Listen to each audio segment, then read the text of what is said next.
Sejam muito bem-vindos. A gente começa agora mais uma mesa da programação de comemoração dos 85 anos da discoteca Oneida Alvarenga, que é mantida pelo Centro Cultural São Paulo. É um prazer fazer parte dessa mesa com a bênção de Mário de Andrade, que foi o criador, foi quem concebeu essa discoteca, que já conta com mais de 300 mil itens de discos de 78 votações, até livros. É realmente um acervo maravilhoso e é muita alegria que a gente está aqui para conversar sobre um assunto de extrema importância também, com mentes tão criativas e brilhantes da nossa música. O tema de hoje, antes de eu chamar os nossos participantes, é 10 anos de música no Brasil, a nossa última década da música brasileira. E aqui com a gente hoje eu vou conversar com Russo Passapulso. Boa tarde, Russo. Tudo bom? Boa tarde, tudo bem, tudo ótimo. Melhor Tudo, agora, ganhando tudo tempo com certo. vocês aqui. Russo, que é músico, compositor, integrante do Baiana System, foi também quem criou o grupo Baiana System. Russo também tem uma carreira solo. E o Russo é da Máquina de Louco, que é uma produtora que vem atuando também, produzindo conteúdo nas redes sociais, principalmente na Twitch TV. Com a gente também hoje, Felipe Cato, cantor, compositor. Tudo bom, Felipe? Tudo bem? Tudo ótimo. Felipe é o nosso representante do Rio Grande do Sul, mas é também um paulista, né? Já abraçou a cidade há um bom Total. tempo. Felipe tem 10 anos de carreira, músicas conhecidas, é um intérprete também, e o Felipe tem essa expressão da nova geração, que é um pouco de tomar conta de tudo, né? Não só da sua carreira artística, mas também dos rumos que ela vai tomando com essas novas ferramentas que temos à nossa disposição. Vamos conversar também com Patrícia Palumbo, jornalista, radialista, que comanda o Vozes do Brasil, desde 98 que a gente acompanha a Patrícia, sempre com cuidado nas informações, sempre trazendo a música brasileira, não só a quem está na frente, né, dando voz aos compositores e cantores, mas com cuidado muito especial em ressaltar a importância dos músicos que compõem a banda, que fazem a música brasileira acontecer. Patrícia, um prazer ter você aqui com a gente. Você também, que à frente de um projeto comandando a Rádio Vozes. Obrigada, Lorena. É um prazer estar com vocês também, Russo, Felipe, uma delícia. E para falar dessa história toda, né, desses 10 anos, mas também, como você começou dizendo aqui, Mário de Andrade talvez seja um dos caras mais importantes para o pensamento da música brasileira, dentro dessa coisa antropofágica, né, do qual ele foi um dos principais organizadores, né, nesse pensamento. Não que tenha sido ele mesmo um antropófago, foi, claro, mas eu digo assim, isso vem dos índios, né? E ele só colocou em palavras e trouxe para a academia, trouxe para a elite cultural e está aqui entre a gente até hoje. Então é uma imensa felicidade, porque é um dos meus maiores ídolos, assim, o Mário de Andrade. Então, como eu disse, né, com a bênção de Mário de Andrade, vamos conversar começar essa mesa aqui, muito bem abençoada por ele, que concebeu, né, a discoteca em 1935, sempre muito, como a Patrícia falou, né, moderno e muito à frente do seu tempo, né, como ele abriu para várias frentes. Bom, não sei se foi difícil para vocês, para mim foi bem complicado pensar nesses últimos 10 anos, porque a gente acaba não lembrando de coisas mais recentes, né? A memória da gente retém, às vezes, fatos mais recentes e esquece lá do começo da década. Não sei como é que foi esse exercício para vocês, mas eu queria começar com o fato que foi mais marcante na opinião de cada um de vocês, para a gente começar a abrir essa conversa. Eu acho que a última década foi a década de consolidação do streaming, uma forma que a gente tem de ouvir música sem precisar baixar. Eu até separei aqui, mexendo nas minhas coisas. Vocês lembram disso? Lembram disso aqui? A gente recebia... Isso aqui, daqui a pouco, é peça de estudar no museu, no pendrive, né? Estava aqui organizando as coisas do escritório e tal, e um pendrive, a gente recebia música, né? Pelo pendrive, os artistas, as bandas mandavam para a gente. E hoje a gente tem o streaming. Então, eu queria abrir essa conversa. Para mim, na minha opinião, é a mudança mais importante, veio para ficar, né? Essa forma de você ouvir, compartilhar música, que é o streaming. Mas, como tudo que chega, tem prós e contras. Então, eu queria já começar jogando esse assunto na nossa roda de conversa para saber de vocês quais são os prós e quais são os contras do streaming. Quem vai começar? Olha, eu acho que tem uma coisa maravilhosa do streaming, que é essa possibilidade de acesso a muita coisa, né? Mas ao mesmo tempo não é tanta coisa assim. Então, por isso que é importante que tenhamos nossos próprios acervos, ou então acesso a acervos como a Biblioteca do Centro Cultural São Paulo, ou a Discoteca do Centro Cultural São Paulo. E tem uma grande vantagem, que é a gente liberar espaço dentro de casa, de uma certa maneira. E uma grande desvantagem, que é a falta de ficha técnica, que é, para mim, enlouquecedor.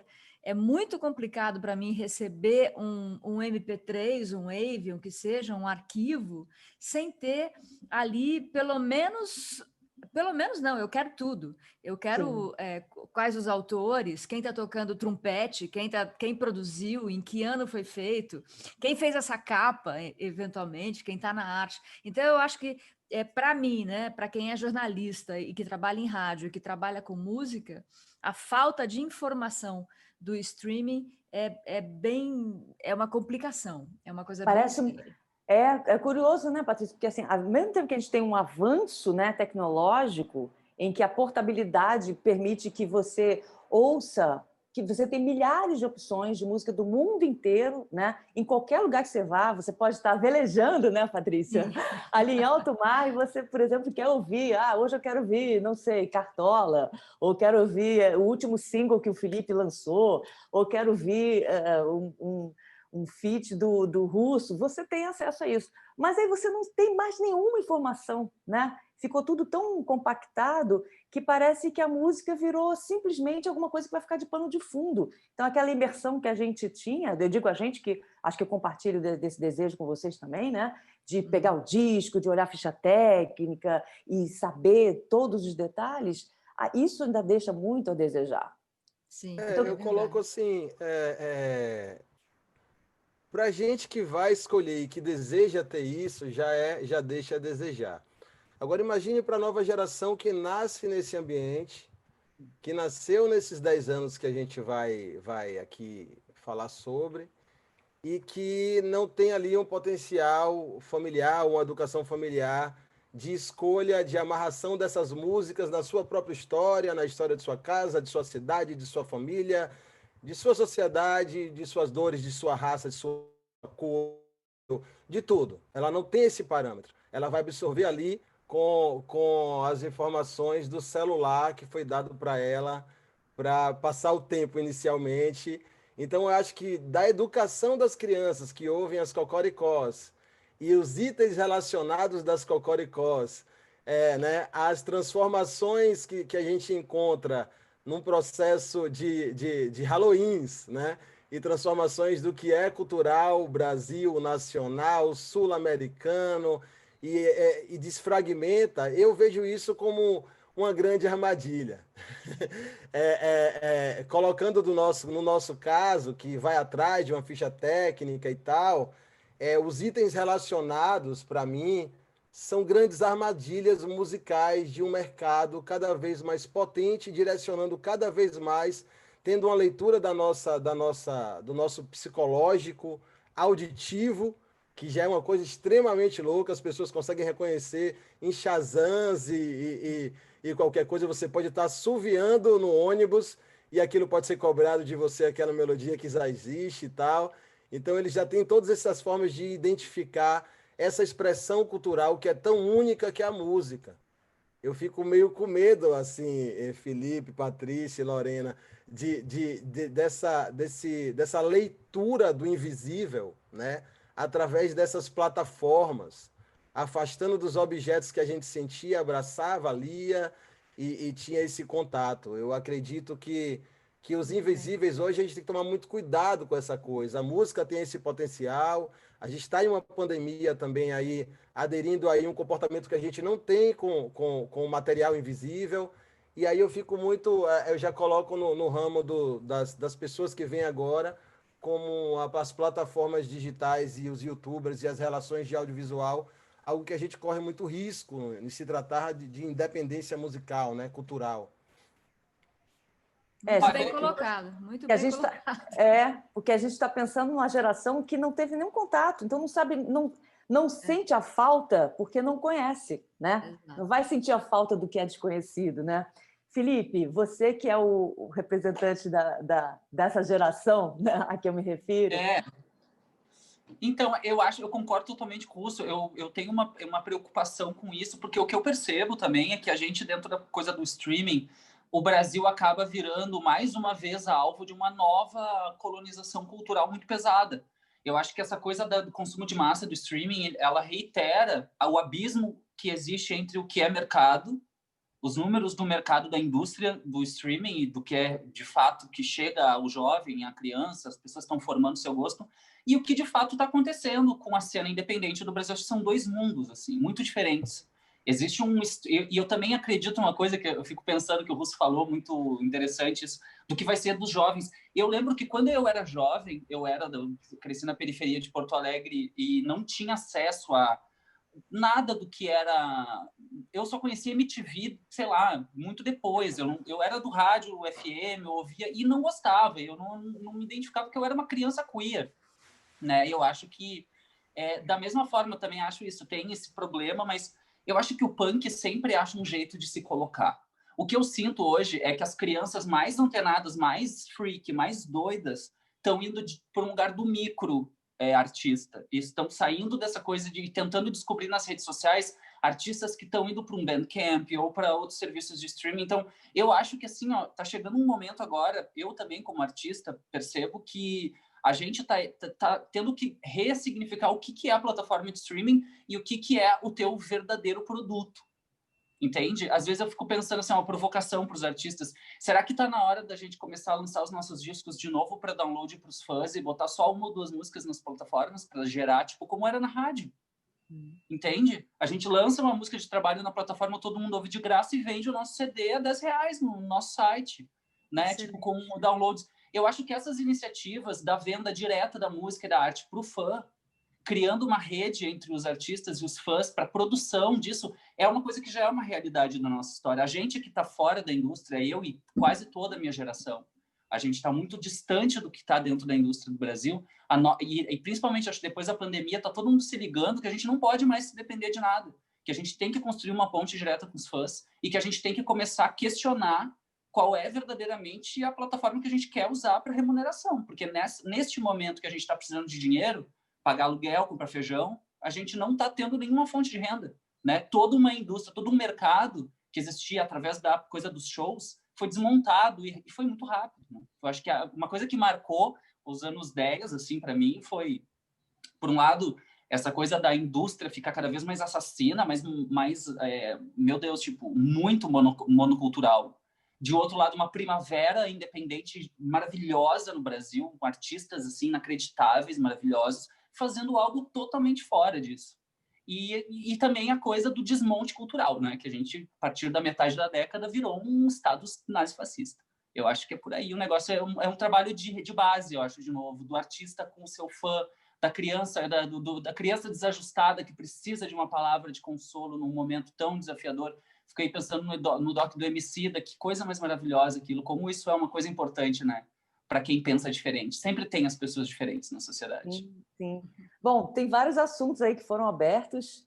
Vou pegar o último gancho do Felipe, que é esse modelo, ao mesmo tempo que ele pode facilitar e fazer com que a música de um artista, quando você coloca numa plataforma, chegue muito mais longe, né, do que a gente tinha antigamente, que demorava, tinha que ir para a rádio, e se você não tinha a força de uma gravadora, ou esse modelo para alavancar, você podia não entrar numa playlist, mas é um modelo até parecido com o que acontece agora no streaming, né? O quão valioso é para o artista, o alcance que ele vai ter se ele entra numa playlist. Mas o ponto que o Felipe tocou e que eu acho essencial também, que a gente não pode desvincular isso, né? Somos aqui entusiastas da arte, dessa nossa paixão, mas todo mundo precisa pagar a conta. Então, assim, é um modelo que ele não se prova muito efetivo no que diz respeito à remuneração, porque só os artistas que tem milhões e milhões de views, eles conseguem ter alguma coisa de volta, né? Então, para o artista que está ali nesse campo que é uma nomenclatura até meio nova, não sei se as pessoas já adotaram ou não, mas é o mid-stream, que não é nem totalmente underground, nem é esse consumo grande de massa, né, que seria o mainstream, mas é um modelo muito difícil. E se a gente pensar, o Spotify entrou de vez no Brasil em 2014, né? Então, quando lança uma lista, que legal, quantos ouvintes você tem pelo redor do mundo, mas e quanto cai na sua conta, né? Então, o que seria essa década nesse sentido de como que o artista se coloca no mercado, pensando também que ele vende um produto? Queria jogar esse assunto agora na roda, né? A música enquanto produto. Acho que Russo pode falar melhor. Eu acho que a gente também pode depois falar um pouco sobre essa coisa do papel do rádio, né, nessa transformação toda aí, aonde ele se mantém, onde ele se perdeu. Porque com relação a isso que o Felipe falou, no começo dessa década, a gente viu, então, as gravadoras perdendo força, por um lado, né, e se auto-reconstruindo por outro para chegar nesse lugar onde a gente está agora, mas teve também uma quebra aí na relação entre as gravadoras, os artistas e as emissoras de rádio, né, que também foi uma coisa interessante, e esse outro fenômeno que o Felipe disse, ao mesmo tempo que as gravadoras estão quebrando, o acesso aos meios de produção permitiu com que muita coisa nova acontecesse. Mas aí, nessa parte da remuneração do artista, o Russo podia dar uma deslanchada a respeito, porque eu também não sei como está acontecendo, se é que está acontecendo de alguma forma.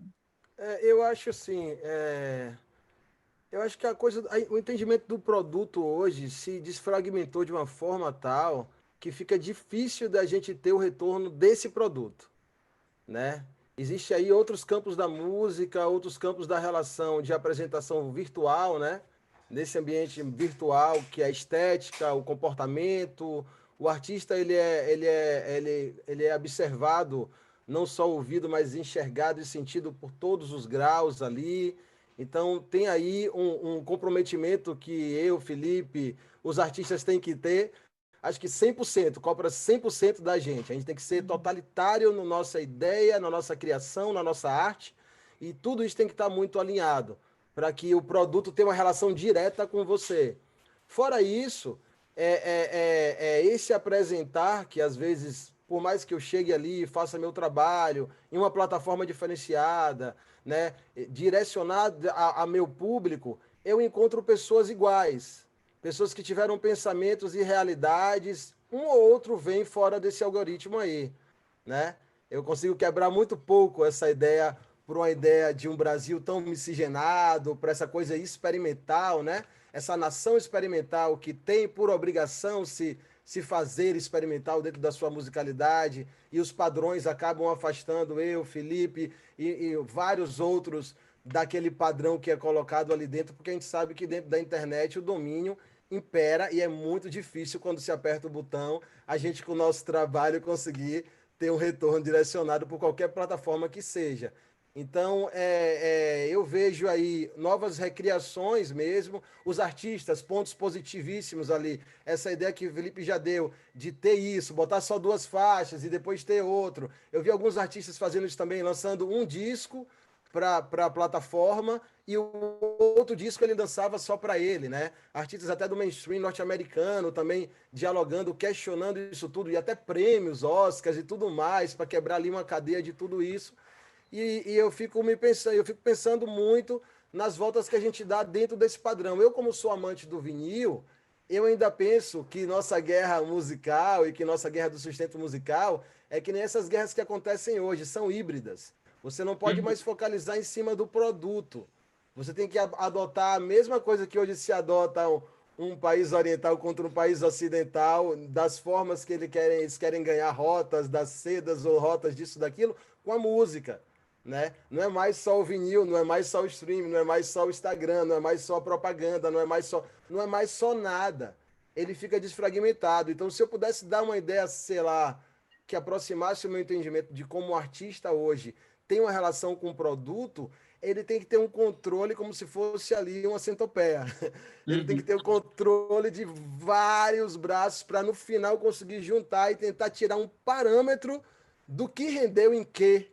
no trimestre do autoral, do que rendeu em quê, né? Desse processo de vida dele de entrega tão amplo, tão sofrido que está sendo hoje, né? Para um artista se expressar. Na pandemia ele precisa se expressar, eles precisam da arte, a arte é o sustento essa alma toda que grita-se da arte quando se falta, mas que às vezes crucifica quando se tem. Essa coisa toda vira mesmo num desfragmentar, e a gente tentando ali com 300 anzóis, a gente não está mais num barco com anzol só, tentando pescar aquele peixe, tirando e falando, olha, passei 8 horas por dia aqui e peguei um peixe para levar comida para minha família, não. Eu estou num barco com 700 anzóis, olhando para os 700 para ver qual que o peixe vai puxar, e quando ele puxar eu tenho que pegar aquele. Então ficou muito difícil nessa relação e muito mais fácil para a indústria te pegar, te captar com essa solução. Porque daí ele vai acabar fazendo esse negócio de gerir esse barco para que ele possa captar esse ideal, esse entendimento para você. Então aí fica os artistas tentando ter suas próprias carreiras, ter suas iniciativas, essas inovações, de criar, botar na plataforma, não botar, e tá todos os dias se transformando. Não dura mais um mês. Uma ideia dessa que a gente tem aqui não dura mais um mês. Passou a pandemia, o mercado já vira outra coisa, Colono já disse qual é a tendência, fulano olhou para lá, a gente fica aqui gritando, é estranho. Então, olha, tem 2 assuntos aí que eu vou juntar, hein? A Patrícia falou dessa última década, da transformação, né? Das majors, das grandes gravadoras, que foram tendo que também inventar um outro jeito para acompanhar toda essa mudança que teve, né? Algumas até negociando com o artista, se tem algum ganho, algum percentual dos shows, né? Que virou a grande fonte de renda, digamos assim, até o aparecimento de pequenos selos ou a gerente... O Felipe riu quando eu falei isso? Eu comecei a rir, porque é uma coisa tão bizarra. Tipo, mas existe, né, gente? Não estou falando existe, nada. mas Não é o lenda, que eu né? acho doido isso, mas enfim. Sim, pois é. É tão absurdo que eu quis colocar o outro ponto, né? Mas a gente pode também falar da facilidade com que você tem hoje de você ter seu próprio selo, ficou mais fácil, mais barato, né? Você próprio ter o controle disso, né? Com todas as dificuldades que a gente tem, sabendo que é caro fazer um vinil, distribuir e tudo mais. E, por outro lado, essa urgência que se tem do artista, além dele ser o seu próprio empresário, dono de gravador, o artista tem que ser tudo. Além de ser criativo e ser artista, ele não pode ser apenas isso, como o Russo falou, né? Ele tem que ter todos esses anzóis e saber coordenar isso, e principalmente com rapidez, né? Porque esse peixe pode passar rápido. Enquanto você está pescando um pequeno, passa um outro maior atrás de você. Desculpa, Então, eu queria... Lorena, colocar só uma coisa assim, dentro desse processo que você está falando, que eu acho muito interessante, a gente está esquecendo quem veio antes e não tem internet.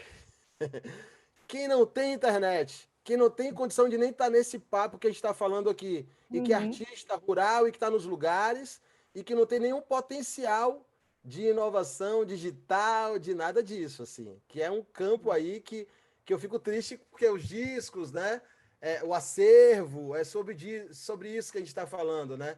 Então fica ali uma incógnita dentro dessas 2 coisas que você falou, uma terceira, desculpa te contar, mas que é essa de quem nem está nesse processo, porque a gente acredita que está todo mundo na internet, mas não está. Isso é uma coisa muito cruel, na verdade, né? Porque essa transformação toda que a gente viveu nesses 10 anos é muito difícil acompanhar. O Russo levantando isso agora, eu lembrei de um encontro que eu tive com o Cláudio Zoli na Ponte Aérea. Eu estava indo para o Rio de Janeiro fazer um programa, e ele me encontrou no ônibus e ele veio conversar comigo, tipo, tira as pessoas da frente, Patrícia, como se eu fosse resolver alguma coisa para ele. E ele veio me dizer, eu tô com um disco pronto e eu não sei o que fazer. Eu não tenho gravadora. E, gente, foi no começo, faz 10 anos, entendeu? Eu não sei o que fazer. Eu falei para eles, olhe, bota na rede, cara. Não, mas se eu botar na rede, as pessoas não vão comprar meu disco. Eu falei, meu amor, acho que não vão comprar de jeito nenhum. Nunca mais. Sabe? Eu acho que é o seguinte, você bota o seu som na rede, porque naquela época ainda tinha show, né? Veja, por isso a crueldade, né, que eu estou falando, desse mundo contemporâneo que a gente está vivendo. Porque um cara como Cláudio Zoli, naquele momento, um cara que é sucesso de rádio até hoje, né, se você for ver. Ele estava com um trabalho pronto, ele não sabia o que fazer com aquele trabalho. Então, e ele não sabia como divulgar, como colocar para as pessoas ouvirem, porque as emissoras de rádio, por conta dele não ter jabá, as emissoras que tocam Cláudio Zoli, não estavam tocando Cláudio Zoli, porque a gravadora é que paga o jabá. Então, como que o Zoli vai tocar? Então, para ele entrar no mundo da música independente, ele teve que fazer um esforço pessoal gigantesco, né, para ele poder entender isso. E quando o Russo fala do acesso, é o acesso também das pessoas que consomem essa música. A gente está vivendo um mundo esfacelado, diluído.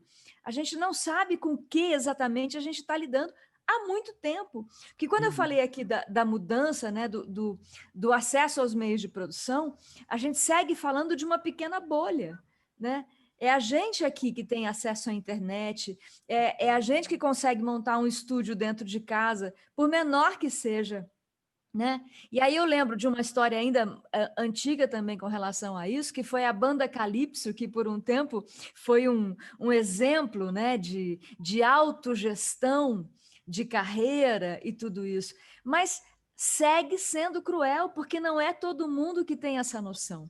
Nós, jornalistas, estamos sofrendo pela a mesma coisa. Porque a gente inventa, eu inventei o meu próprio canal, eu inventei a minha própria rádio, porque a gente vai, né, Lorena, perdendo a referência, sacou? Vai perdendo um pouco o lugar, me vira um Cláudio Zoli, sabe? Você fica ali, cara, quem é que vai me dizer para onde a gente vai? Porque são tantos os caminhos, são tantas as possibilidades que, no fim, a gente acaba correndo na paralela sem o encontro.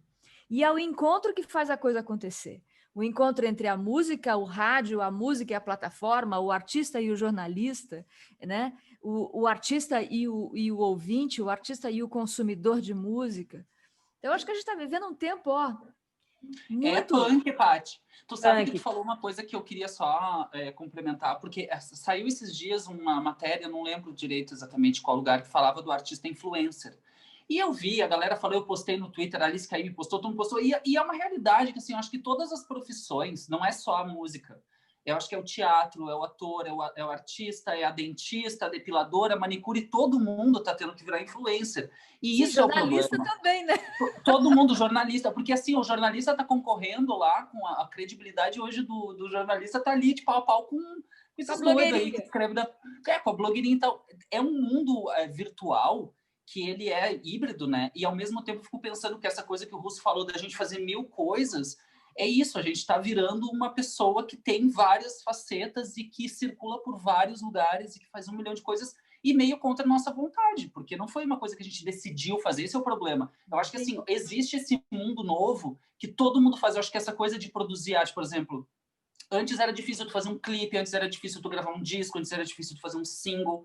Hoje, com um celular, eu sei que eu tô gravando assim, tu faz tudo isso. É muito legal. Eu acho que existe toda uma nova geração de pessoas que estão surgindo hoje que gostam de ver o artista no Zoom, tá ligado? Que gosta de ver a pessoa meio do bonezão tocando violão, que não tem esse glamour, assim, também, que tem outra relação com o fetiche do produto, da arte, também existe tudo isso, e que todo mundo é influencer, então tu é um influencer, eu sou influencer e tal, mas isso é estranho também, é uma coisa muito confusa, né, Paty? É uma coisa que tem essa coisa, a gente tá tendo que virar criador de conteúdo, tá o tempo todo lá de cueca no Instagram para ganhar view, entendeu? Porque a música já não é mais só o que basta. A gente está aqui num lugar de...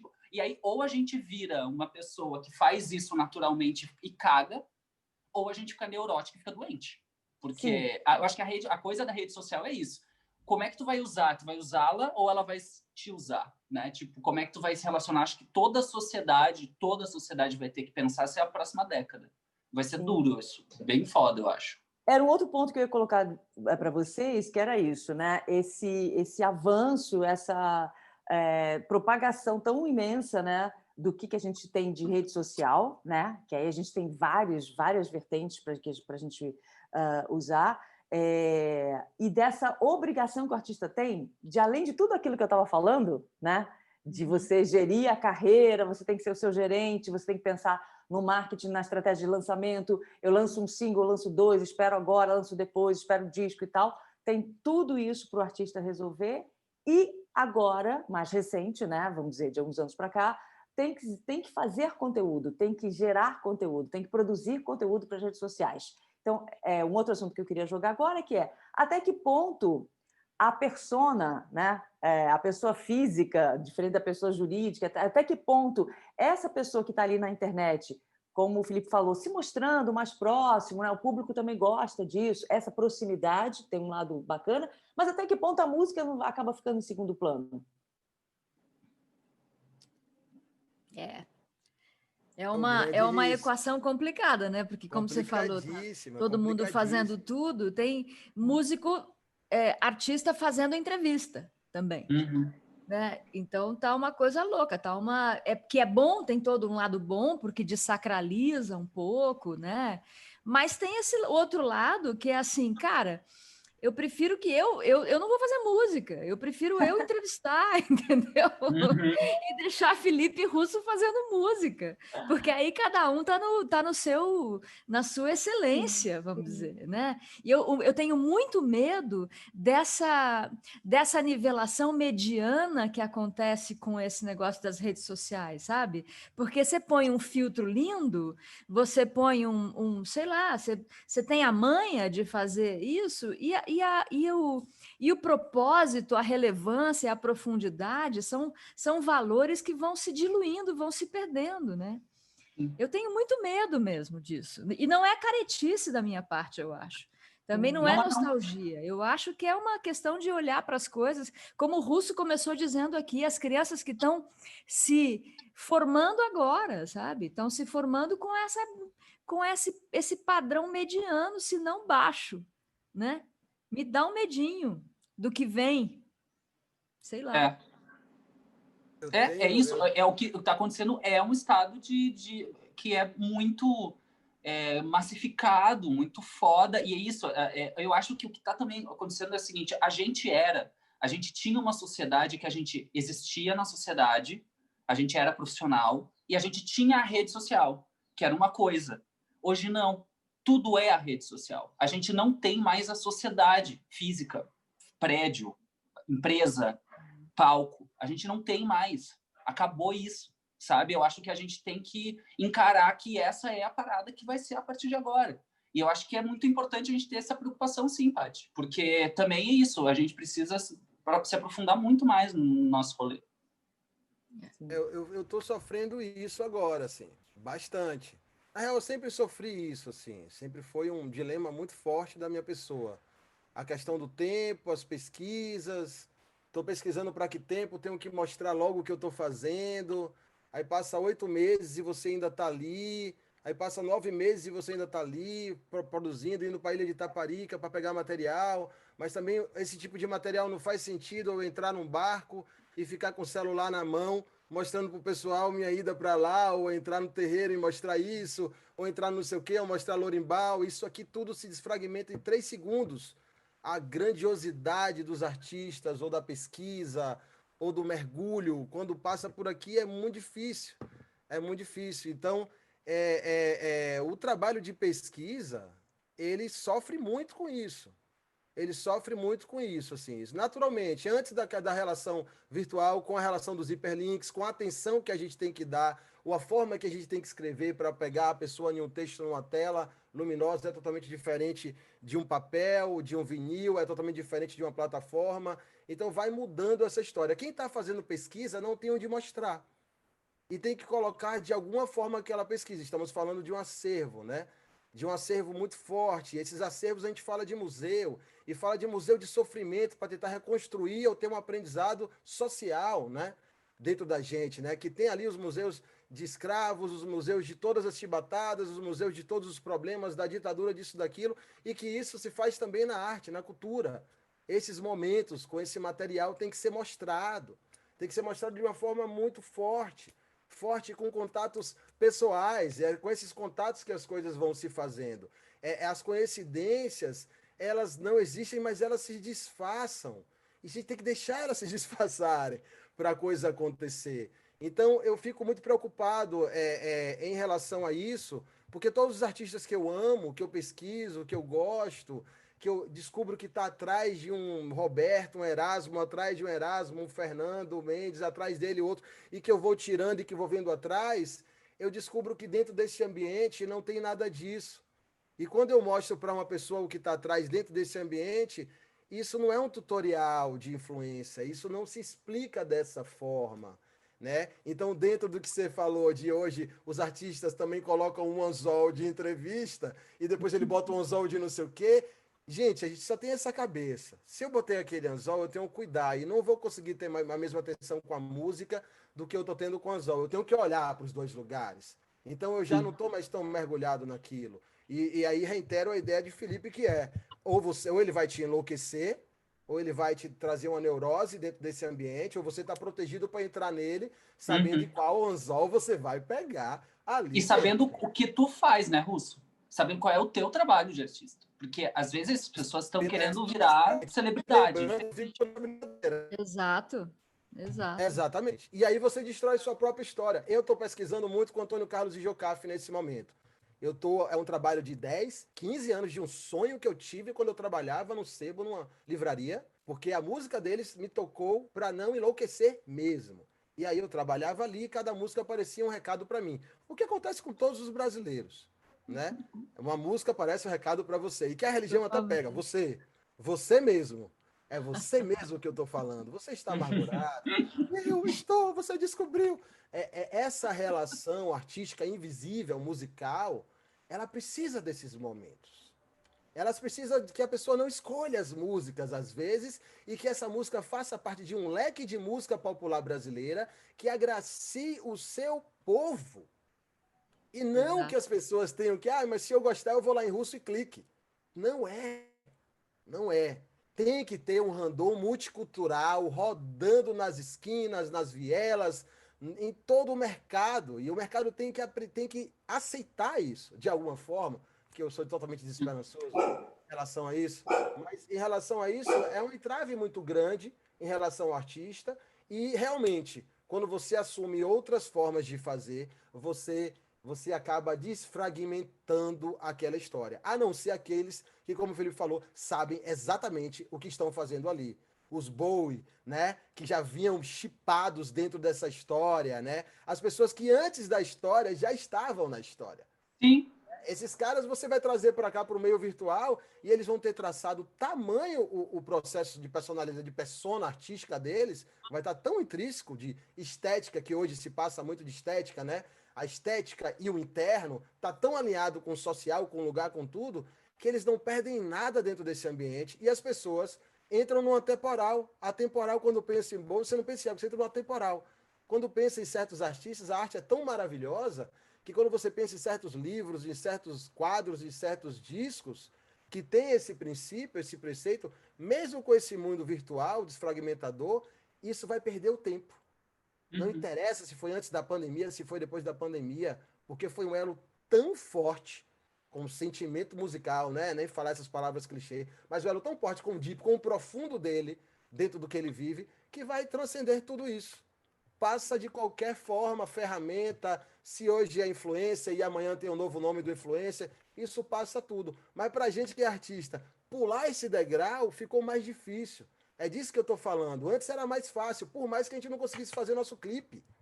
Porque se vinha de dentro, pá, batia pá. Hoje em dia, com a variedade, para você conseguir que um grande artista tenha seu acesso e incorpore ali, ou ele é um total desconhecido, que você vai achar na esquina e é alcoólatra, que eu conheço vários, e você fala, uau! Uau!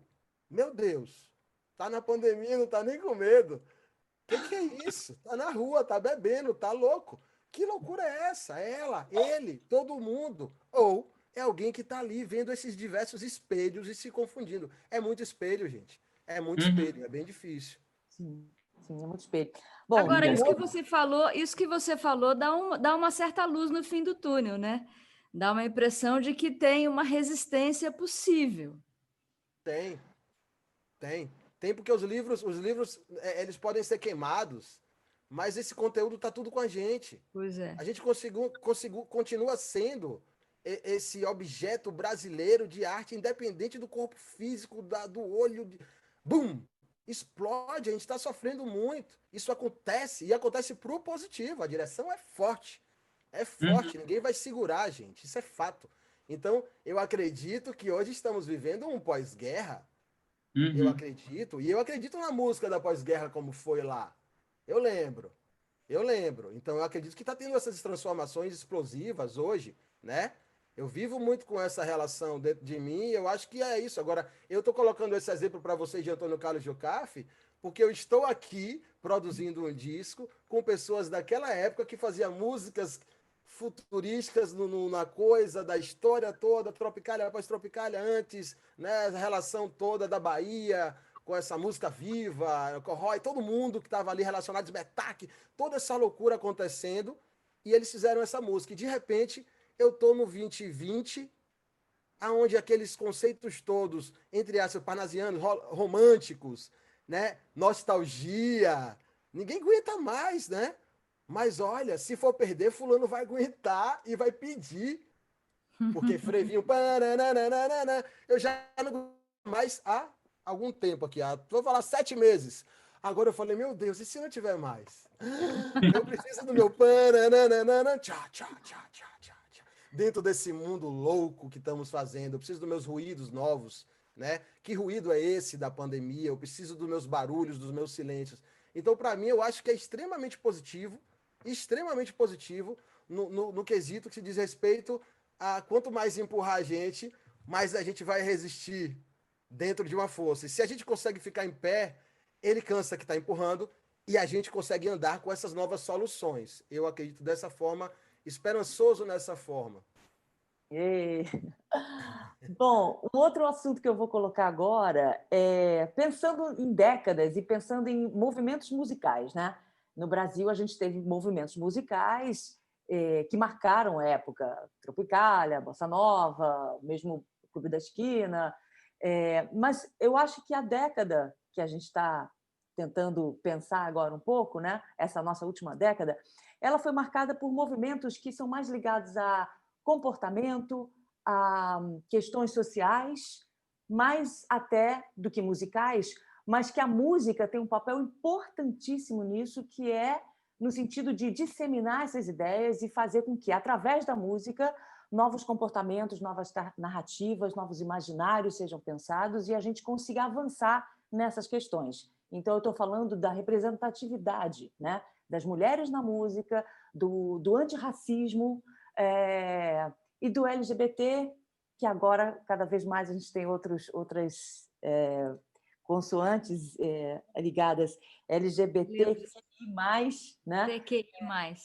E aí, o que isso... Como a música, quais são as conquistas que vieram com esses movimentos, né? E qual a importância da música no sentido que eu falei, de reforçar esses pensamentos e o quanto a sociedade vai ganhar em relação a isso, da união desses movimentos mais de comportamento atrelados à música. Olha, eu posso falar isso de dentro, né? Porque, enfim, eu acho que isso foi uma das coisas mais maravilhosas que poderiam ter acontecido na história da humanidade. Quando eu penso em 2020 e no clímax, que é o fim dessa década, eu penso que a gente conseguiu. Apesar de a gente estar aqui no meio desse caos, é importante saber que o nosso movimento de revelação, de desenosamento dessas repressões, era natural que esse conservadorismo se apresentasse depois de tanta coisa importante que aconteceu nessa década. Sabe, a sociedade brasileira está transformada profundamente. A gente está simplesmente fazendo um trabalho de renovação que é natural de cada geração, tem a sua parte. Mas quando eu penso também nisso, eu acho que o que está acontecendo nesse momento é tão grande, é tão gigante, é tão maravilhoso.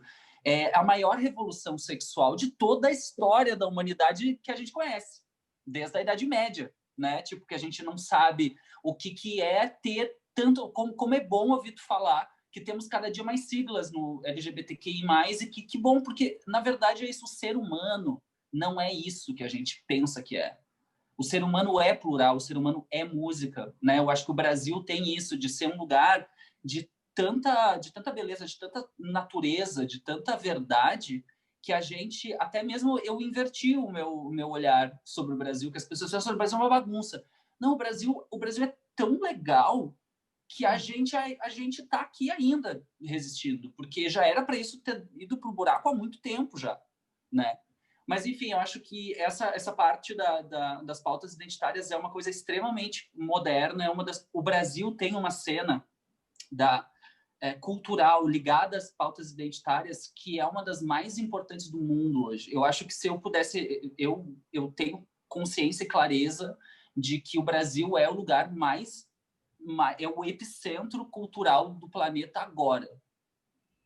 Não tenho nenhuma narrativa estética, cultural, musical tem tanta força e potência quanto ao que está sendo apresentado aqui, na minha modesta opinião, de quem está participando do mundo aí, que a gente não está só aqui. A gente está na Europa, a gente está na Ásia, a gente vai para os Estados Unidos, e eu que estou dentro desse lugar e conheço profundamente a minha comunidade, vivo nela desde adolescente, né? Desde que eu me entendi como uma sigla. Eu percebo como, por exemplo, só mesmo a comunidade LGBTQI+, do Brasil, ela é uma potência artística por si só, que tem uma diversidade muito grande, são artistas que bebem de coisas muito diversas, né? Dentro desse nicho, tu encontra todos os tipos de gênero musical, e isso é uma coisa que tem uma comunicação muito forte com o planeta, sabe? Quando eu saio do Brasil, vou para qualquer lugar do exterior como artista, as pessoas me recebem dentro da minha comunidade LGBTQI+, de um jeito que eu não sou recebido dentro de um festival de música brasileira, por exemplo. Eu, Felipe, cantora, vou lá num festival de música brasileira pela questão musical, tem um espaço. Quando eu entro por dentro da pauta identitária, eu entro por dentro da sociedade. Então, é um trabalho de atravessamento até de uma globalização mesmo dessas narrativas. Porque eu acho que o século XXI precisa que a gente tenha algumas diretrizes de direitos humanos que passem por essa admissão de que a gente... Quem que disse que as nossas culturas são tão diferentes? Não é verdade. Né? Tipo, eu penso na América Latina, por exemplo, que está maravilhosa a pauta feminina, né? Feminista no Chile, na Argentina.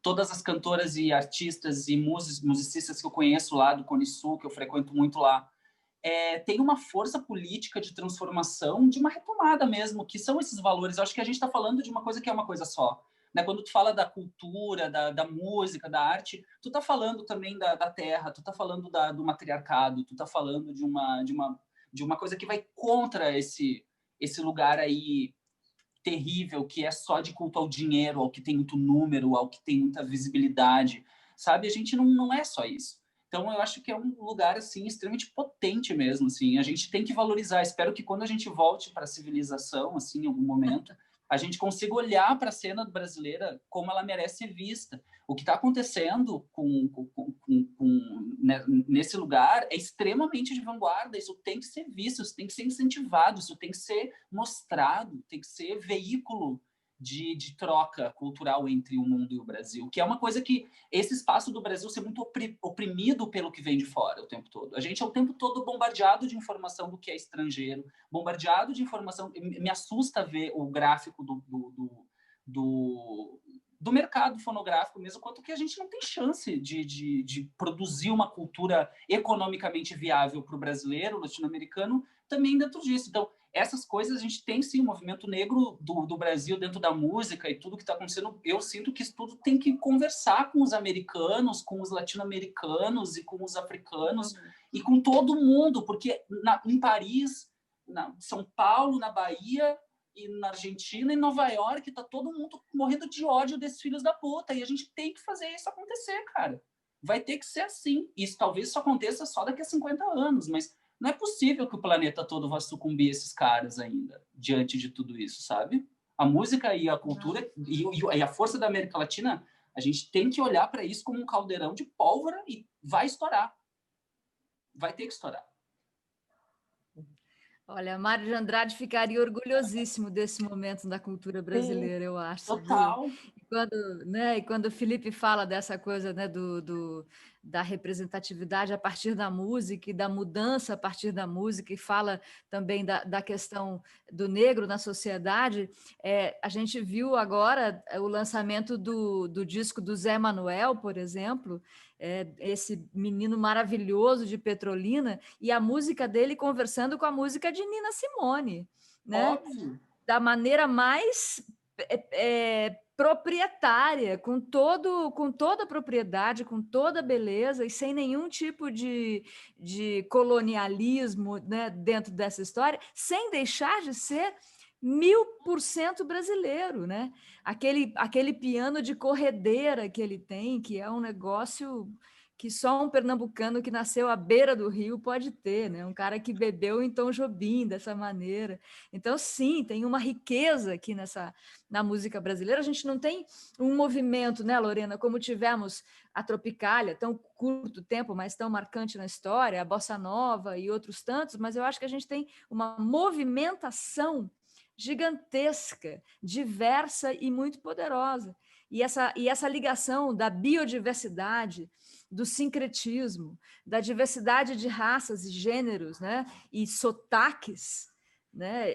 Sotaques rítmicos e sotaques linguísticos, né? Dentro desse país, isso daí é para a gente estar realmente na vanguarda, na ponta da transformação do planeta. Eu não tenho a menor. Total. Deixa eu fazer uma provocação aqui para vocês. A gente tem movimentações, mas a gente não tem um movimento. A gente tem movimentações em todos os campos, mas a gente não tem um movimento. A gente tem grupos sendo reconhecidos, que a parte boa é incrível. A fala de Felipe foi massa. Ele falou e no final, o que dá para rir dá para chorar, né? No final fala, tem que explodir e tal. É muito lindo ver isso assim. Então, eu fico pensando, se o quesito dessa história, desses 10 anos, não seria a ausência desse movimento e a presença cada vez maior dessa movimentação. Então fica muitos polos se mexendo sem unificar, porque assim, um exemplo, aí sei lá, eu vou falar aqui sem pensar, me jogando sem paraquedas mais uma vez. Tipo, tá lá, Mangue Beat, você vê que tinha muitos produtores ali de vários estilos de música. Sei lá, o Devotos era Mangue Beat, não precisava ter Uhum. estética do tambor. Aí você não conseguia resumir aquilo, a forma de fazer tinha algo mais amplo linkando aquele movimento todo ali de entendimento das pessoas, né? Eu fico querendo entender algo como no Brasil sendo um movimento, sendo justamente multi, tendo várias caras, temos vários corpos, tendo vários, todos esses corpos que eu posso assumir são corpos que tem que ter dentro disso tudo. No Brasil, que é experimento de uma miscigenação, então, é difícil se fazer esse movimento dentro disso, nesse momento, nessa plataforma.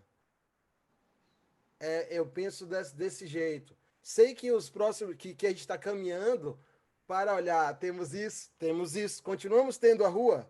Ah, a gente ainda tem a rua. Ah, a gente ainda tem o celular e a rua. Ah, a gente ainda tem dentro e ainda tem fora.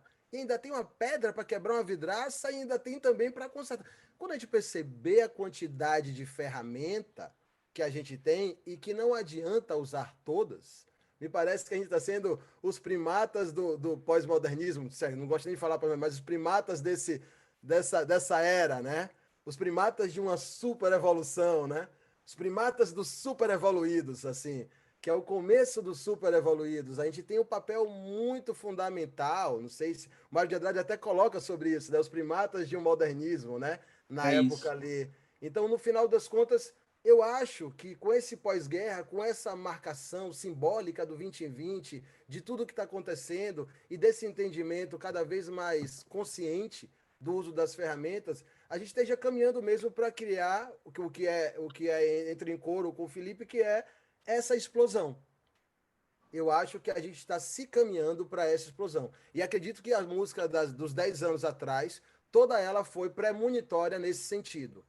Não aguento mais, não aguento mais, não aguento mais. E também acredito, fazendo coro com o Felipe, que a resposta da repressão é de acordo com olhar a pessoa quebrando a corrente. Fato. Sim. Então, esses momentos, quando você olha tudo ao mesmo tempo acontecendo, você começa a falar, ó, o que dá para rir, dá para chorar também, mas aí eu tenho que conseguir entender esses dentes, se é para morder, se é para sorrir, qual o momento, onde participar, onde não participar. E aí, isso, assim, pessoalmente falando, me coloca numa situação mais de observação do que de absorção. Mais de observação do que de absorção. Eu fico com esse receio natural, às vezes me acho clichê, me acho ruim por estar assim, por não conseguir participar e surfar ondas, né, dentro dessa história, porque eu estou achando isso tudo muito surrealista, né? Tudo muito surrealista, os acontecimentos, tudo isso. E eu fico com medo mesmo de surfar ondas que não estão apegadas no realismo natural da história, do que se vive lá fora, do que as pessoas estão passando hoje, né, do que a doença está fazendo e tudo mais. Aí eu fico com medo de me apegar aos discursos que estão nessa grande espuma desse mar, porque é muito difícil, é tudo cognitivo, é tudo psicológico, é tudo muito forte, não tem a ver com nossa intuição nem com nossa proteção sentimental. São outros tipos de guerras, né, de formas que eles têm para poder a gente se perder nisso. Eu fico só abrindo essa provocação de que o que fazer para ter um movimento com tantas diferenças novamente. Sim, sim. Ô, Russo, posso só fazer um comentário, desculpe, rapidinho. Eu adorei isso que você falou e teve uma coisa que tu disse sobre o primitivo, da gente estar sendo o primitivo de uma coisa que virá. E eu adoro que, assim, eu acho que... Eu sinceramente, eu abro aqui para vocês a minha... Eu passei o ano inteiro uma digestão emocional sobre como agir. Porque eu também estou cansado de reproduzir ação, reproduzir discurso, consumir informação. Eu acho que assim, ó, quer saber, cara? Eu tô cansado de consumir essa porra, entendeu? Eu acho que quando tu fala disso, assim, da gente... Assim, eu acho que... Eu fico pensando, eu sou artista, mas eu sou fã. Eu admiro o artista, assim. E hoje, o artista que eu admiro é quem? O artista que não tá nessa palhaçada. Eu acho que esse lugar, tu falou assim, ó, eu acho que se a gente tem um lugar pra gente se nutrir, é no axé mesmo. Porque o que tem nesse Brasil que é único é o axé. Não tem o que fazer. É a espiritualidade da arte.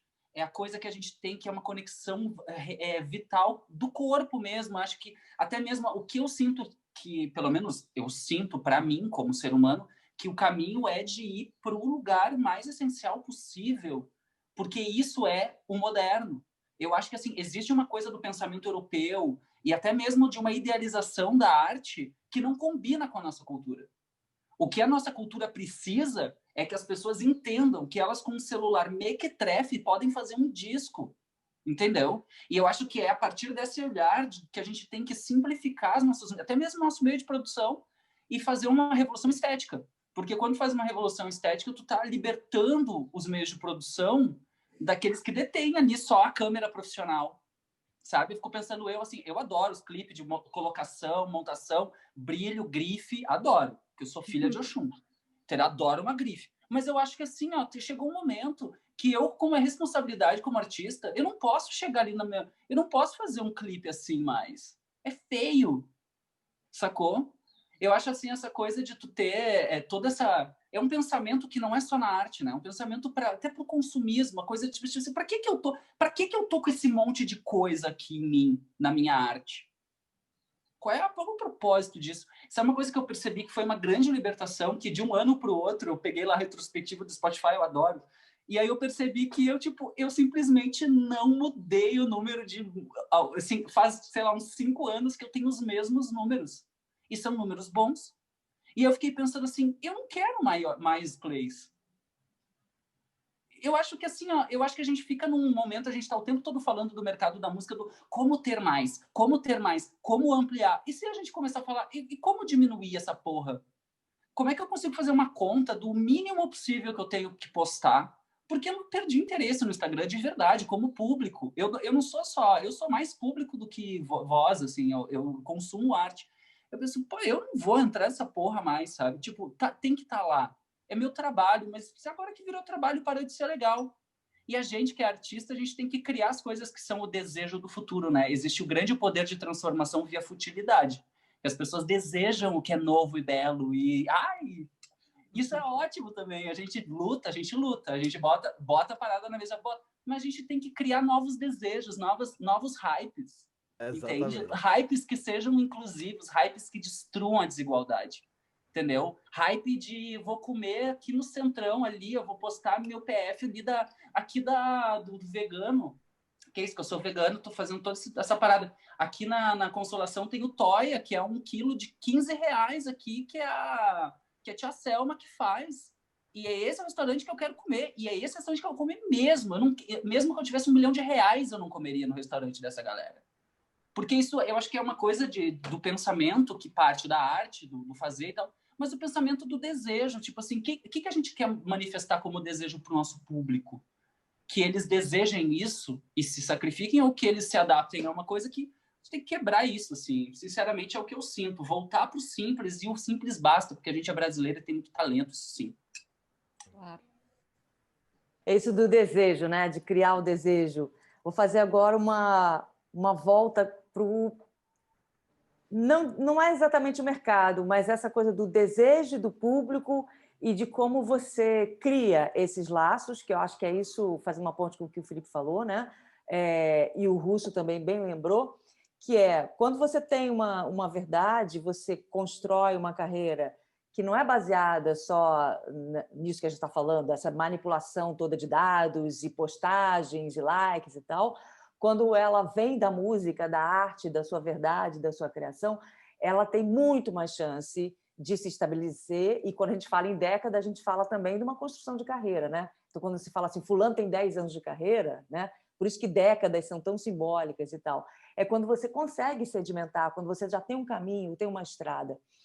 E aí, na última década, tem uma coisa que já vem acontecendo, mas eu acho que foi um fortalecimento dos festivais no Brasil. E festivais de música brasileira, né? Não estou falando daqueles grandes festivais que vêm desde lá do marco histórico, do Rock in Rio, que precisa de grandes nomes internacionais para atrair público, e toda aquela história, né, dos artistas brasileiros ficarem com som ruim, não ter direito à passagem de som. Isso tudo já ainda existe, claro, né? Mas a gente já tem uma indústria, digamos assim, já tem um mercado grande, uma movimentação muito grande, né, pelo Brasil inteiro de festivais, que não necessariamente se realizam só na região Sudeste. E mesmo quando você pensa nos que são realizados entre Rio e São Paulo, ou basicamente São Paulo, eles conseguem abraçar, né, e ter esse olhar para o Brasil como um todo, para a música que está sendo feita. Mas a minha provocação, falando em provocação, Russo, eu também gosto de jogar a minha aqui, como, né, vice de jornalista, né, Patrícia? Abrir para a gente pensar nos dois lados da questão, é o seguinte: o quanto essa representatividade a gente consegue ver isso nos festivais, qual é o papel da curadoria, o que vocês acham que às vezes também entra como cota e o que isso pode ser ruim, né, nesse sentido, de você estar ali só porque tem que ter uma cota no festival, né? E qual é essa relação com o público? O quanto esse festival ele realmente aproxima o artista do público, que é uma multidão, ou o quanto você precisa ainda fazer aquele papel do popstar, né? Fazer um show para um grande festival, sendo que às vezes você tem uma comunicação muito mais direta quando se faz um show mais intimista. Então, eu queria saber de vocês como é que vocês veem o papel dos grandes festivais de música brasileira nessa última década. Você quer falar? Não, fala você, porque você que faz os festivais todos. O que acontece E os carnavais, né? E os carnavais, eu o cara fiquei sabe tudo órfão. da plateia. Eu fiquei órfão de realidade, assim. Não de realidade em relação ao que está acontecendo hoje em dia, porque eu sou muito caçador dessas coisas. Mas o Baiana tem 10 anos, gente. Então, esses 10 anos que a gente está colocando, eu vejo o tempo do Baiana de 10 anos. Quando fez 10 anos, eu acordei assim, alguém falou, e o que é que vocês sentem esses 10 anos? Eu não tinha noção. Eu estava vivendo como criança mesmo, assim. O tempo todo querendo, a gente pode fazer um disco, não, vamos fazer não sei o que, botar um coral, vamos chamar a Vidina Rodrigues para cantar com a Zé Soares e vamos, Eu tava o tempo todo assim. Então, quando bateu ali, que a coisa da década da simbólico é tão forte, que vieram me falar, e esses 10 anos que passaram? Aí eu, aí me fez ter noção do tempo, eu achei até chato, assim, eu falei, porra, 10 anos, eu tenho que falar do que é 10 anos. A minha vida foi festival, depois eu tive essa ideia, eu falei, o Baiana foi feito dentro de show e dentro de festival, né? Foi bem disso. O que é que a gente mostrava no Instagram? Os shows. O que é que a gente mostrava? O que é que viralizava no Instagram? Um trio no meio da galera, a gente gritando, uma loucura. O que é que era sempre essa expressão do real que ia para lá para dentro. Quando os festivais pararam por causa da pandemia, a gente não tinha como passar em ao vivo, em live, em nada disso, aquele sentimento de laboratório do festival, da mistura dos públicos, de fulano que foi lá para ver Felipe e me viu cantando com Curumim, ou então foi lá para ver Curumim, viu Felipe e depois viu, sabe, essa coisa das coincidências premeditadas ali, isso tudo parou de acontecer. E assim, se a gente é tão miscigenado, tão amplo, tão multi, que isso também que a gente vê tem que ser amplo e multi. Não pode ser nunca aquilo que a gente quer ver. Que a gente sofra essa ruptura dentro de um Brasil é extremamente assim, fosse...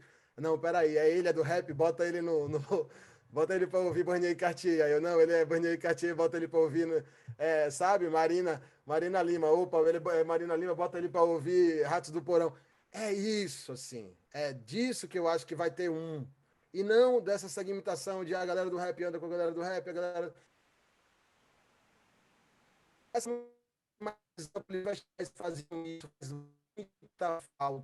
muita falta dentro desse processo. Eu acho que é um negócio que a gente está aí dentro da gente trabalhando, os artistas todos estão trabalhando um processo psicológico seríssimo, e as pessoas não estão falando sobre isso. Provavelmente tem pessoas que falem sobre isso depois, sobre artistas que não aguentaram, sobre artistas que sumiram, sobre artistas que apareceram justamente nessa época, sobre esses que explodiram nessa época e por que eles explodiram justamente nessa época.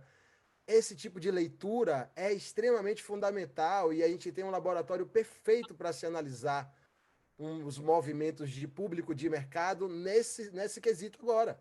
Agora a gente consegue ver através de live do que movimenta, do que enjoa, do que não enjoa, esse parâmetro de como a gente vai voltar para a rua. Eu acho que os festivais fizeram aí uma parte muito importante desse movimento aí, que tem que ser cada vez mais impulsionado, das identidades brasileiras, das várias formas de ser brasileiro, dos vários gêneros de ser o brasileiro, dos corpos, das cores, das lutas, desse sangue todo que está gerando aí. Os festivais foi o grande liquidificador, né, desses sentimentos todos. Aconteceu muito disso. Os grandes e os pequenos, e com aquela situação, às vezes, vexatória de um grande festival ter que estimular o mercado porque você tocou ali. Então eu vou tocar no Lollapalooza. E aí você quer tocar no Lollapalooza, às vezes não por uma expressão artística da situação, mas para alimentar o mercado e você poder tocar nos outros festivais, porque, olha, eu fui convidado pelo Lollapalooza. Então, às vezes, existe aí sabe, uma coisa que deixa a gente perdido, uma cegueira em relação até a isso, as metas da arte, né, como são traçadas. E é importante a gente estar quebrando isso, para que consiga ter pessoas aí que estão vindo agora e que já têm essas ferramentas e que nem sofrem essas neuroses que a gente está sofrendo, porque já nasceu nisso e falam, o que eles estão falando mesmo? Eu cheguei agora, eu não tenho nada a ver com o que aconteceu antes, meu irmão. Não tem nada a ver. Isso aqui agora, para mim, é a realidade. Eu sou daqui, pandemia para mim já era algo que meu corpo já sabia que ia acontecer, ficar em casa para mim está até sendo legal. Tem gente assim, né? Tô em casa, tô produzindo, tô vendo, tô não sei o quê. Então, no final das contas, tem várias camadas disso, e o festival é onde acontece realmente o contato social, musical do Brasil. Eu sou muito defensor dessa situação. Eu acho que o festival ele promove essa história, que se impulsione para festival em Petrolina, para festival em Juazeiro, porque foi feito pela galera de lá, e você chegar lá e ter o contato. Tudo isso é extremamente fundamental. Eu fico esperando a volta da gente viver essa história. E para terminar o que eu estou falando, eu saio do carnaval, onde a galera falava não tem mais para onde mais encher. O Baiana System não vai sair mais tal dia, não vai ter mais tal dia, confusão, guerras de relações mesmo, de Ubaíana tinha um público já grande dentro do carnaval, então quando encontrava com outro público, esse que não tinha aquele comportamento da relação estética musical do Baiana, era um choque muito grande, violência, agressão, toda uma loucura acontecendo, e a gente via isso acontecer ali. A ver isso acontecer ali vai ensinando a gente como reagir, como compor músicas, como fazer a próxima música, como fazer isso tudo. O que a gente está vendo agora está ensinando a gente a fazer outras músicas. Eu quero ver essa safra. 10 anos para trás, para mim, foi prenúncio. O muro estava subindo e a gente lutando. A gente vai ter que chegar e quebrar. E aí houve essa ruptura da natureza. Essa relação que deixou a gente dentro de nossas casas. Então, são vários campos para analisar em relação ao mercado de festival e como os festivais vão sobreviver, porque eu sei que eles estão sofrendo muito também. O risco que corremos é em relação à publicidade. A publicidade é muito espertinha. Sempre foi. Então, nesse momento, ela pode estar vendo ali, opa, agora é para mim, entendi tudo. Sem rua, sem realidade, sem um conteúdo direcionado direto para o público, de quem é esse conteúdo e quem é que vai levar esse conteúdo. Opa, não vou mais apoiar o festival porque não está tendo mais, mas eu dou até menos aqui para isso porque fulano TTT está passando mal dentro de casa. Opa, a desconstrução começa agora em relação a isso tudo e a publicidade também é muito cínica, né? Então ela pode se aproveitar de movimentos verdadeiros, de sofrimentos verdadeiros para fazer um grande cartaz publicitário. E a gente sabe que os cartazes eles vão mudando. Então a gente não pode ser bola da vez de uma mudança que passou. Meu sofrimento em relação à minha vivência de brasileiro, preto, não é uma carta que passa. Não tem isso. Então eu fico também muito analisando esse tipo de coisa em relação à linguagem publicitária que está banhando todos os processos de conteúdo nesse movimento aí, agora. Muito bem. Bom, Patrícia, desculpa, Felipe. Não, pode falar, desculpa. Tá. Não, eu queria um pouco a visão da Patrícia, né? Porque a gente não faz música, a gente observa, analisa, investiga e tal. E Patrícia tem uma experiência também interessante com isso, além de veículo de comunicação, mas de estar presente nos festivais, né? Queria saber de você, como é que você vê essa ascensão e ao mesmo tempo que há uma pluralidade, mas tem esse viés também que o Russo falou, né? Das marcas também se associando a uma coisa da moda, né? E quanto isso pode ser benéfico ou não. E aí queria que você falasse também um pouco, Patrícia, desse papel da curadoria, né? Como é difícil montar também um festival tendo que essa responsabilidade, né, de ser plural, né? Claro. Abarcar a diversidade que a gente tem na música brasileira. Acho que os festivais, como o Russo falou, têm papel fundamental no que a gente está vendo hoje de diversidade da música brasileira sendo consumida pelo público desse jeito afetivo e real e verdadeiro, né? Porque nada substitui esse contato, nada. Felipe Cato e eu nos encontramos no Se Rasgam, não foi, Felipe? Lá em Belém do Pará. Maravilhoso, nossa. A gente andava pela rua junto, eu, Felipe, a Ila e outros jovens artistas ali da cena local de Belém, ia comer no Ver o Peso. Tudo isso alimenta essa coisa que é um ecossistema saudável da música, sabe? E que é uma coisa que quando eu digo saudável, é porque é uma alimentação que passa meio longe desse conceito que eu sempre coloco entre aspas, o mercado, as marcas, sabe? As marcas não querem se associar a esse tipo de programação. O mercado não compra esse tipo de produção artística. Jamanfu, né, como se dizia em 68, que se dane, sabe? Que se dane. Eu acho que tem um negócio muito interessante. Na Rio 92, se falava muito, pense globalmente e haja localmente. não levamos essa premissa à risca e estamos nesse momento de pressão do homem sobre o planeta que está fazendo tudo ruir do jeito que foi, né? Uma pressão absurda, um consumismo absurdo, uma pressão horrível, o mercado ditando as regras, e aí a gente está nesse horror que a gente está hoje em dia. Então, se a gente tem esses ecossistemas fortalecidos, e eu acho que isso passa inclusive por essa troca que existe entre artistas e nós, jornalistas, que somos também desse universo paralelo, que também corremos, sabe, pela margem, pautando esse ecossistema, cobrindo esses festivais, anunciando, buscando gente que não tem nem disco ainda, gente que não está no mercado.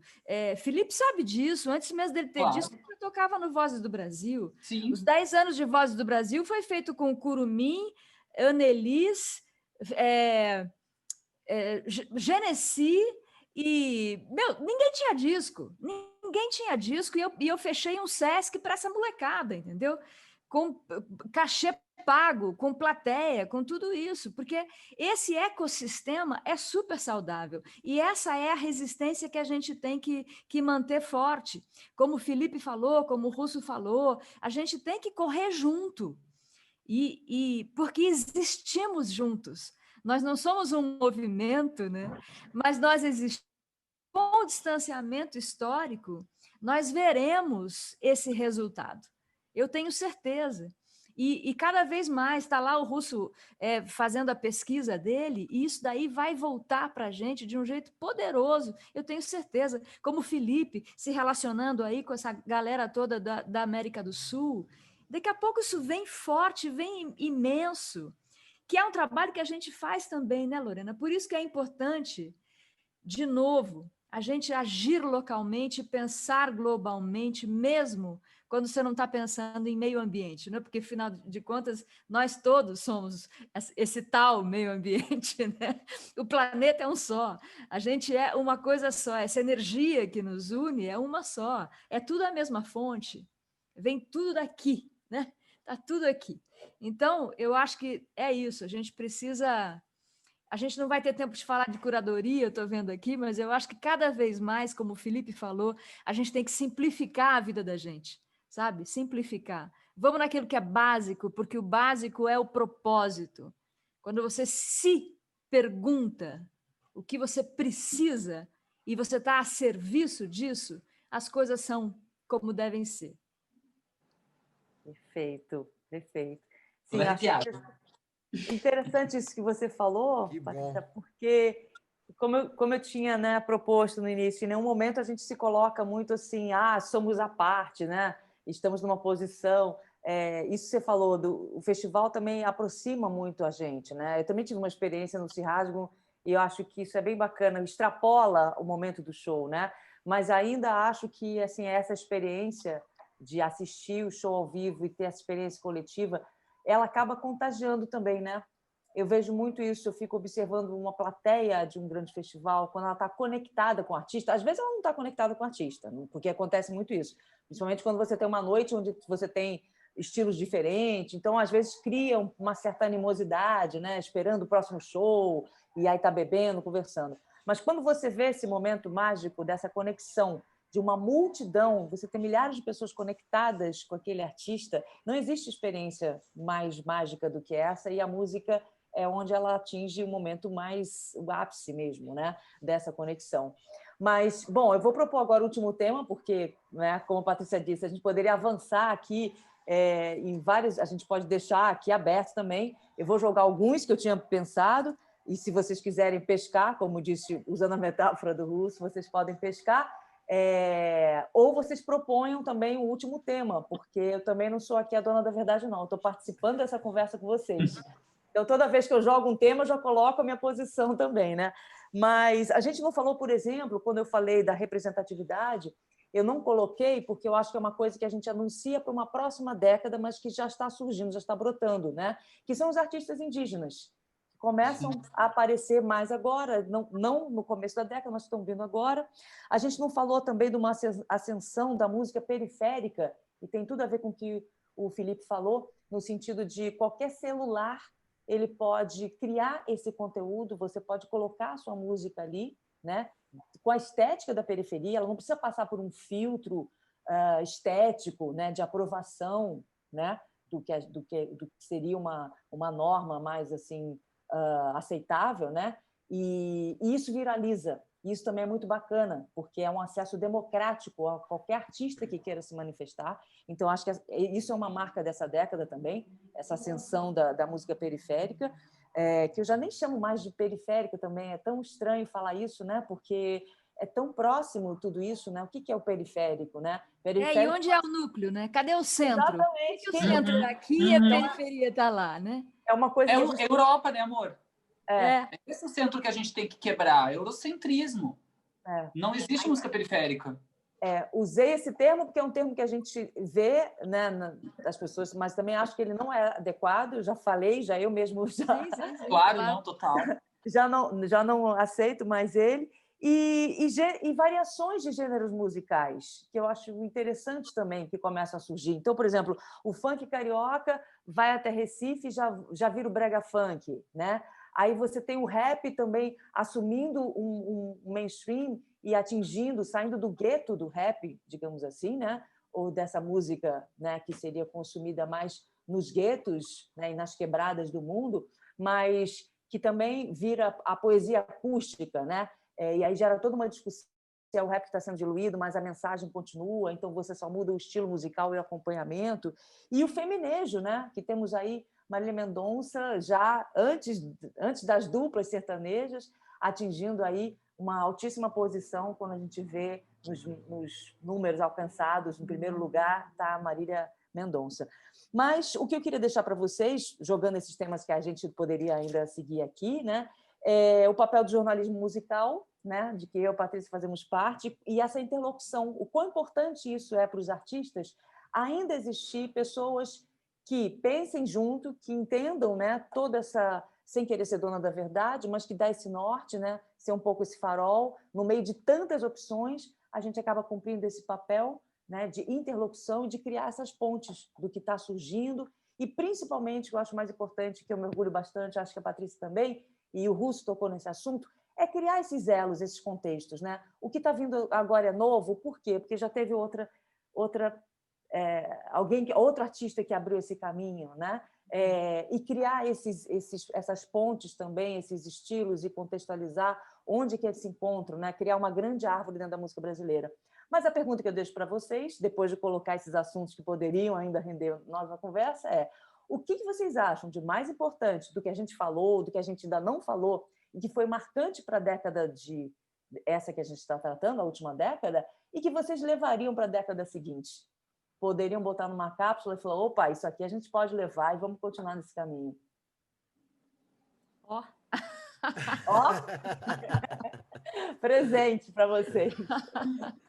Eu vou falar em cima do que você falou, assim, porque eu acho que o de mais importante é a participação, principalmente dessas pessoas que fazem esses elos, porque sem esses elos, numa década tão difícil, tão rápida, onde você passa um ano em 3, ou passa 5, passa 10 em 5, né? Essa coisa tão... Sem esses elos agora, inevitavelmente, quem se desprendeu do tempo para poder trabalhar alguma coisa dentro do seu próprio momento, uma música, ele se perderia. Então, esses elos são extremamente importantes, né? Os pesquisadores, jornalistas, as pessoas que estão ao redor desse material, às vezes as pessoas que nem conseguem fazer, que não são pessoas que estão na música, e também não são jornalistas, mas elas se colocam ali como ouvintes de direcionamento e compreensão, às vezes até nenhum fã você encontra uma participação mais próxima, que hoje em dia com a internet, alguém que viu o seu show e realmente mudou a vida dela pode... Eu já tenho vários amigos assim, eu acho isso muito importante, amigos de show que mergulharam na minha música, às vezes de uma forma bem mais forte do que eu, e que me fazem entender qual é a história toda. Isso no quesito pessoal, do ponto positivo dessas coisas das redes e dos festivais. Então, para mim, é o festival e os elos. As duas coisas que eu levaria adiante são os festivais, a materialização do processo todo, sempre em shows, explosão mais de objetos, para que a gente possa realmente explorar o sentimentalismo, porque eu acho que a guerra está dentro disso.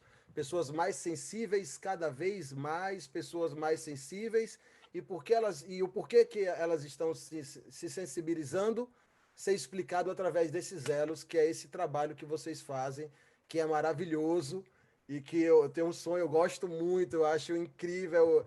Às vezes eu quero olhar pelos olhos de um jornalista, porque eu acho que ele consegue adentrar tanto em um mundo mais sentimental, espiritual, quanto mais social, antropológico, dentro de toda essa história.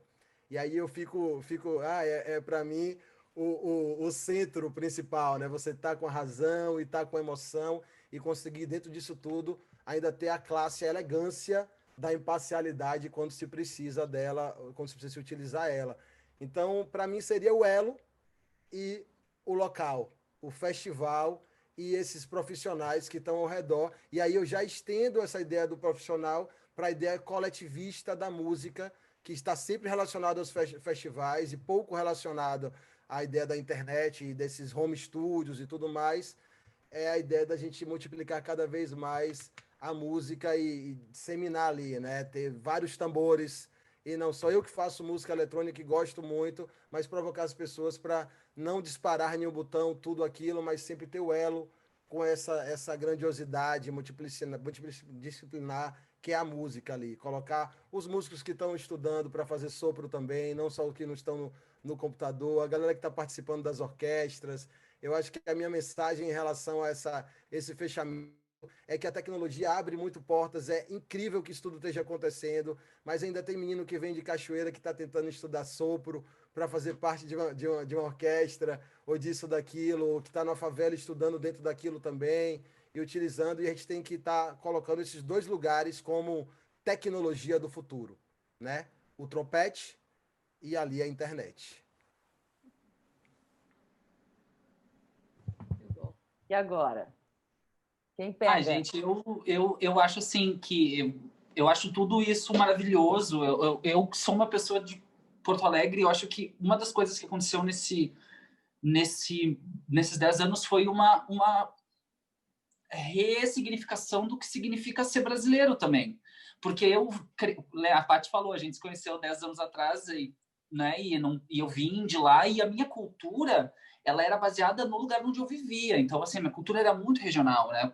Eu conheci o Brasil e conheci a minha cultura nacional através da arte, através dos festivais, através das viagens, dos encontros né, com os artistas, com os formadores de opinião. Isso me engrandeceu gigantemente, assim, né? A experiência de vida que só o presencial traz, que só a experiência traz, né? Tu pode fazer, né, que nem o Russo falou, ter toda essa tecnologia, mas na hora que o tambor é o tambor, não tem jeito. Eu acho que hoje eu vejo um Brasil que circula muito mais, que tem muito mais, assim, claro, tem essa desigualdade de informação e as bolhas e tal, mas ao mesmo tempo o nosso público que a gente compartilha, existe um público que é do Baiana, que é o meu, que é do Johnny, que também é da Tulipa.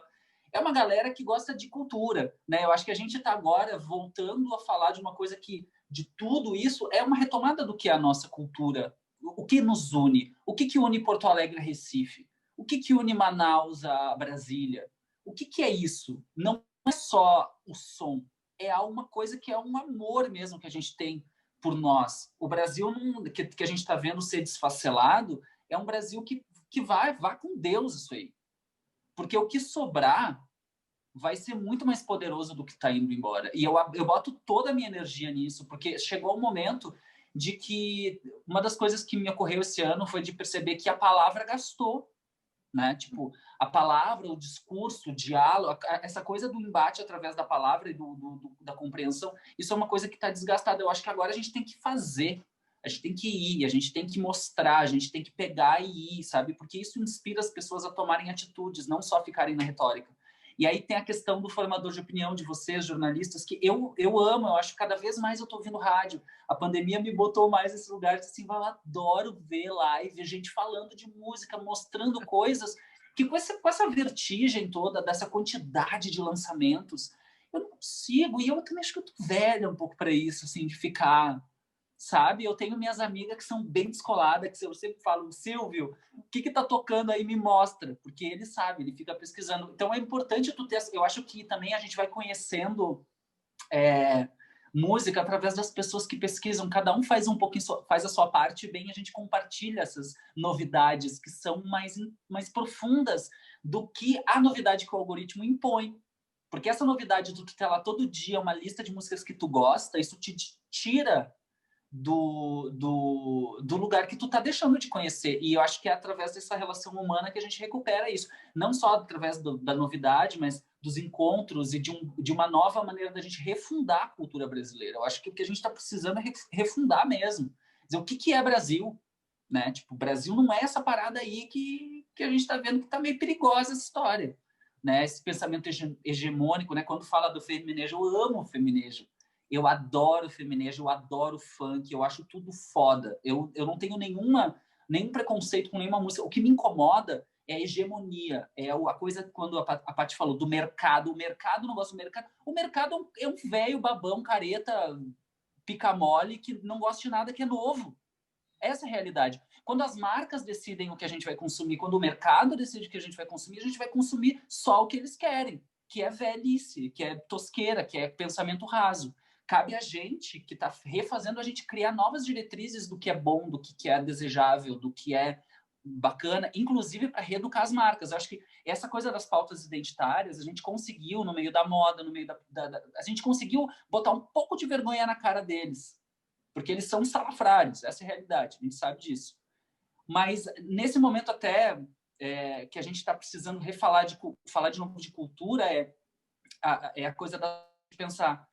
A gente passou esses 10 anos também com muita coisa da lei de incentivo, bancando as marcas, fazendo a cultura nos festivais e tudo graças ao financiamento público, né, do Ministério da Cultura, que hoje não tem mais. A gente está num país abandonado, os artistas brasileiros estão abandonados, a arte brasileira está sendo uma arte que está sobrevivendo graças ao nosso amor, e isso é lindo, mas a gente precisa, através de vocês, que são os interlocutores que fazem isso chegar nas pessoas, distinguir o que é mercado e o que é cultura.